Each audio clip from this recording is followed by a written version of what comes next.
Box ഓഫീസിൽ കറുപ്പ് തരംഗം.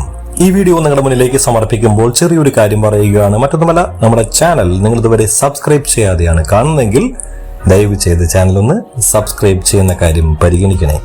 കൂടാതെ നോട്ടിഫിക്കേഷനായി താഴെ കാണുന്ന ബെൽ ബട്ടൺ കൂടി അമർത്തുന്ന കാര്യം നിങ്ങൾ ഓർക്കണം, ശ്രദ്ധിക്കണം.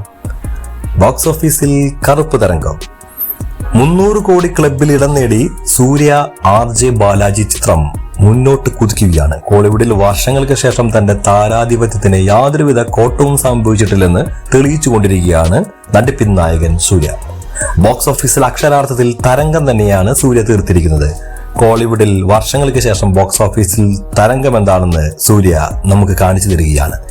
RJ ബാലാജി സംവിധാനം ചെയ്ത കറുപ്പാണ് ഏറെ കാലത്തിന് ശേഷം സൂര്യയ്ക്ക് വമ്പൻ വിജയം സമ്മാനിച്ചിരിക്കുന്നത്. ഇപ്പോഴിതാ സിനിമ 300 കോടി ക്ലബിൽ ഇടം നേടിയെന്നുള്ള വാർത്തകളാണ് പുറത്തു വരുന്നത്. സൂര്യയുടെ കരിയറിലെ തന്നെ ഏറ്റവും വലിയ വിജയമെന്ന നേട്ടമാണ് കറുപ്പ് ഇപ്പോൾ സ്വന്തമാക്കിയിരിക്കുന്നത്.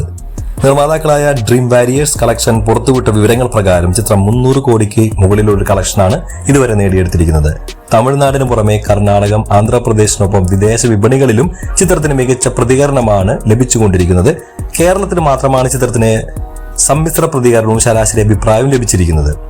USA, UK, ഗൾഫ് രാജ്യങ്ങൾ എന്നിവിടങ്ങളിൽ സമീപകാലത്ത് ഒരു തമിഴ് ചിത്രത്തിന് ലഭിക്കുന്ന ഏറ്റവും ഉയർന്ന കളക്ഷനാണ് കറുപ്പ് സ്വന്തമാക്കിയിരിക്കുന്നത്. 2 പതിറ്റാണ്ടിന് ശേഷം സൂര്യയും തൃഷയും ഒന്നിക്കുന്നുവെന്ന പ്രത്യേകതയും ആ സിനിമയ്ക്കുണ്ടായിരുന്നു. അതുകൊണ്ട് തന്നെ വലിയ പ്രതീക്ഷകൾ ആ സിനിമയ്ക്ക് മേലുണ്ടായിരുന്നെങ്കിലും ആരും ഇത്രത്തോളം വലിയൊരു വിജയം പ്രതീക്ഷിച്ചിരുന്നില്ല.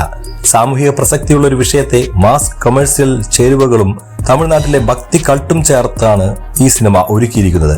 വ്യത്യസ്തമായ ഗെറ്റപ്പുകളിൽ സൂര്യ എത്തുന്നു എന്നുള്ളത് സിനിമയുടെ പ്രത്യേകതയാണ്. നിയമവ്യവസ്ഥയിലെ അഴിമതിക്കെതിരെ പോരാടാൻ വേട്ടക്കറുപ്പ് എന്ന കാവൽ ദൈവം അഭിഭാഷകനായി എത്തുന്നതാണ് സിനിമയുടെ ഇതിവൃത്തം. സൂര്യ, തൃഷ എന്നിവർക്ക് പുറമെ RJ ബാലാജി, ഇന്ദ്രൻസ്, നെറ്റി സുബ്രഹ്മണ്യം, സ്വാസിക, ശിവദ, സുപ്രീത് റെഡ്ഡി എന്നിവരും സിനിമയിൽ പ്രധാനപ്പെട്ട കഥാപാത്രങ്ങളെ അവതരിപ്പിച്ചിട്ടുണ്ട്.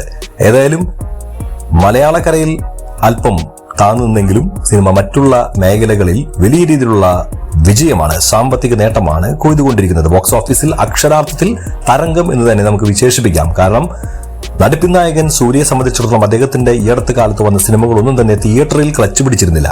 മാത്രമല്ല അദ്ദേഹത്തിന്റെ നല്ല സിനിമകൾ വന്നതൊക്കെ OTT-യിലുമായി പോയി. നമുക്കറിയാം, സുറാറെ പോട്ടും അതുപോലെ തന്നെ ജയ്ബീമും ഒക്കെ ഉണ്ടാക്കിയ ഓളം അത്ര ചെറുതല്ല. അത് OTT-യിലായി പോയി എന്നുള്ളൊരു ഒറ്റ കുറ്റം മാത്രമേ സംഭവിച്ചുള്ളൂ. ഒരുപക്ഷെ ആ ചിത്രങ്ങൾ തിയേറ്ററിൽ വന്നിരുന്നെങ്കിൽ ഈ വർഷങ്ങൾ നീണ്ട കാത്തിരിപ്പിന് ശേഷം ഒരു വിജയ ചിത്രം ലഭിക്കുമെന്ന വലിയൊരു ഭാഗ്യം ഇപ്പോഴല്ല, മുന്നേ തന്നെ സൂര്യയ്ക്ക് ലഭിക്കുമായിരുന്നു. എന്നാൽ ഇതാണ് കാലം കാത്തുവെച്ച നീതി, ഒരു ദൈവ കോലമായി അവതരിക്കാൻ, അതും വേട്ടക്കറുപ്പ് എന്നുള്ള തമിഴ്നാട്ടിൽ ഏറ്റവും കൂടുതൽ ആരാധിക്കപ്പെടുന്ന ഒരു, നമ്മളൊക്കെ മുത്തപ്പൻ എന്നൊക്കെ പറഞ്ഞ് ആരാധിക്കുന്ന പോലെ അവരുടെ കാവൽ ദൈവമായിട്ടുള്ള ഒരു കഥാപാത്രത്തെ അവതരിപ്പിക്കാനുള്ള ഭാഗ്യം ലഭിച്ച ഒരു നടനെന്നുകൂടി സൂര്യയെ ഇനി വിശേഷിപ്പിക്കാം.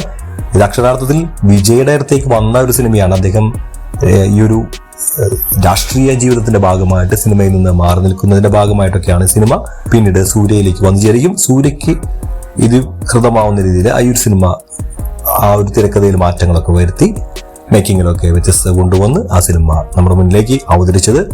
അങ്ങനെ വേട്ടക്കറുപ്പ് എന്ന കാവൽ ദൈവമായി അഭിഭാഷകനായി നമ്മുടെ മുൻപിൽ തകർത്താടുകയാണ് സിംഗം സൂര്യ. ഇതിൽ പല സിനിമകളിലെ റെഫറൻസുകൾ വരുന്നുണ്ട്. ലിയോ, അതുപോലെ സിംഗം, അങ്ങനെ ഒരുപാട് സിനിമകളുടെ റെഫറൻസുകൾ ഈ സിനിമയിൽ നമുക്ക് കാണാൻ സാധിക്കും. അതൊക്കെ രസകരമായ രീതിയിലാണ്, അത്യാവശ്യം ഡാർക്ക് ഹ്യൂമറിന്റെ പശ്ചാത്തലത്തിലാണ് ഒരുക്കിയിരിക്കുന്നത്. ഗംഭീരമായിട്ടുള്ള ഒരു അവതരണം തന്നെയാണ് സിനിമയ്ക്ക് വേണ്ടി അത് ഒരുക്കിയിരിക്കുന്നത്. കാത്തിരുന്ന് കാണുക. ഇതുവരെ നിങ്ങൾ ഈ സിനിമ കണ്ടിട്ടില്ലാത്തവരാണെങ്കിൽ ഒന്ന് കണ്ടു നോക്കുക, കാത്തിരിക്കാം. OTT റിലീസിനൊക്കെ വരുമ്പോഴായിരിക്കും ഇനി സിനിമ നമുക്ക് കാണാൻ സാധിക്കുക. കേരളത്തിൽ ചിത്രത്തിന്റെ ഇപ്പോഴുള്ള പ്രദർശനങ്ങളൊന്നുമില്ല എന്നാണ് അറിയുന്നത്. കാത്തിരിക്കുന്നു ഈ സിനിമയുടെ OTT-ക്ക് വേണ്ടിയിട്ട്. വീഡിയോ നിങ്ങൾക്ക് ഇഷ്ടപ്പെടുന്നു വരുന്നു. മറ്റൊരു വീഡിയോ നമുക്ക് വീണ്ടും കാണാം. അതുവരെ എല്ലാവർക്കും bye bye. This is Pinto Angamaly signing out. Angamaly diary.